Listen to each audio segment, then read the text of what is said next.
Hi guys, welcome to സനി thoughts.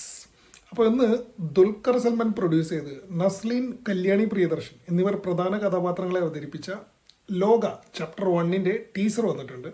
നമുക്ക് teaser എങ്ങനെയുണ്ടെന്ന് നോക്കാം.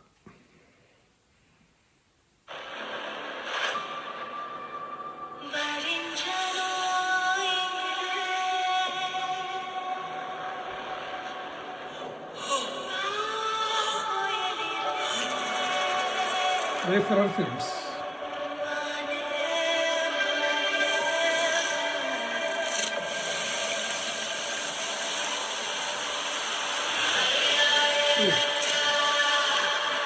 കല്യാണി പ്രിയദർശൻ.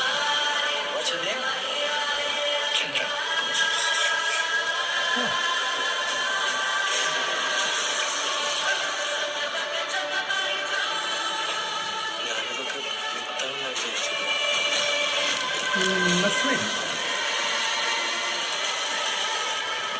അപ്പൊ ചന്ദ്ര ശരിക്കും സൂപ്പർ ഹീറോ ആണോ?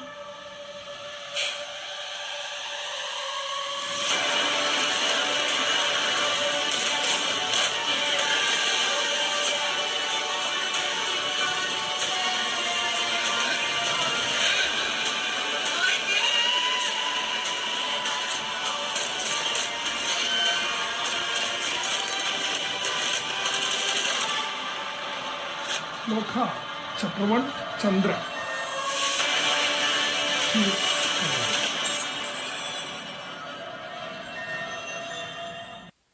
അപ്പോൾ ടീസറിലേക്ക് വരുമ്പോൾ പ്രധാനമായിട്ട് അതിനകത്ത് പറയേണ്ടതെന്ന് പറഞ്ഞു കഴിഞ്ഞാൽ ക്വാളിറ്റി. എൻ്റെ പൊന്നെ, എന്തായിരുന്നു അതൊരു മലയാള പടമായിരുന്നോ? അത്ര അടിപൊളി പിക്ചറൈസേഷൻ നമ്മുടെ ഈ ഫോണിൽ കണ്ടിട്ട് പോലും എങ്ങനെ. അപ്പോൾ അതൊരു ബിഗ് സ്ക്രീനിൽ കാണുമ്പോൾ ഇതൊക്കെ എനിക്ക് തോന്നുന്നു മാക്സിന് വേണ്ടിയിട്ട് വരുന്ന പടമായിരിക്കും. പിക്ചറൈസേഷൻ അന്യായം. പിന്നെ അതിൻ്റെ ഏറ്റവും വലിയ അട്രാക്ഷൻ ദുൽഖർ സൽമാൻ്റെ പ്രൊഡക്ഷൻ ഹൗസിൽ വരുന്ന പടമാണ്. കല്യാണിയും നസ്ലീനുമാണ് ഇപ്പോൾ കേന്ദ്ര കഥാപാത്രങ്ങളെ അവതരിപ്പിച്ചിരിക്കുന്നത്. സിനിമയ്ക്ക് എന്തായാലും ഒന്നിൽ കൂടുതൽ ഭാഗങ്ങളുണ്ട് എന്നുള്ളത് ഇതിൽ നിന്ന് നമുക്ക് വ്യക്തമാണ്. ചന്ദ്ര എന്ന് പറയുന്നത് കല്യാണിയുടെ ക്യാരക്ടറിൻ്റെ പേരാണെന്ന് തോന്നുന്നു. അപ്പോൾ ആ ഒരു ക്യാരക്ടറിനെ ബേസ് ചെയ്തിട്ടാണ് എന്തായാലും ഫസ്റ്റ് പാർട്ട് വരുന്നത് എന്നുള്ളത് കൺഫേമാണ്. ചിത്രം ഓണം റിലീസാണ്. ലാലേട്ടൻ്റെ ഉൾപ്പെടെയുള്ള സിനിമകൾ ഓണത്തിനുണ്ട്. എങ്കിലും ഈ ചിത്രത്തിന് ഒരുപാട് സ്ക്രീൻ കൂടുതലുണ്ട് എന്നുള്ള രീതിയിൽ സൗത്ത് ഇന്ത്യൻ ബോക്സ് ഓഫീസൊക്കെ റിപ്പോർട്ട് ചെയ്തിരുന്നു. മേ ബി ഇത് തന്നെ ആയിരിക്കാം റീസൺ. ഒരു നെക്സ്റ്റ് ലെവൽ മേക്കിംഗ് എന്നുള്ള ലെവലിലായിരിക്കാം. ഏതായാലും പടം ഒരു ഗംഭീര തിയേറ്റർ എക്സ്പീരിയൻസ് ആവട്ടെ എന്നും ഒരു മലയാള സിനിമയിലെ ഒരു തങ്കച്ചാർത്തായി മാറട്ടെ എന്നും നമുക്ക് ആശംസിക്കാം. കാരണം ടീസർ കണ്ടിട്ട് അങ്ങനെയാണ് തോന്നുന്നത്. ഇനി ട്രെയിലർ വരാനുണ്ട്, ഇതിനൊക്കെ ഉപരി ചിത്രം വരാനുണ്ട്. എന്തായാലും ടീസർ ഗംഭീരമായിട്ടുണ്ട്. ഞാൻ നേരത്തെ പറഞ്ഞൊരു നെക്സ്റ്റ് ലെവൽ ടു ഹോളിവുഡ് എന്ന് പറയുന്ന ലെവലിലെ മേക്കിംഗ് ആയിട്ടുണ്ട്.